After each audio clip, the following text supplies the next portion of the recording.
師傅啊，乜嘢係正官啊？正官就係咧，你發覺有正官星嘅人咧，啲衫咧通常都好企理嘅喎，走路嘅時候咧都會直不甩咁行嘅，做任何事都好有規劃嘅。你身邊有冇呢種人啊？有少少好似強迫症咁樣嘅喎。原來咧喺佢八字裏邊咧有粒叫做正官星啊。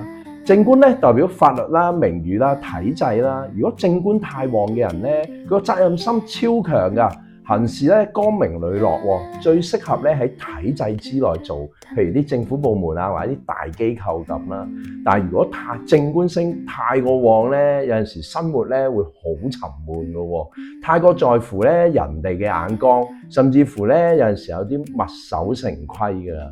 你係咪成日日喺公司嗰度加班，將自己嘅壓力咧擺晒喺自己身上嘅老實人呢？想知道你命裏邊粒星最旺呢？歡迎留言話俾我知，我幫你睇下。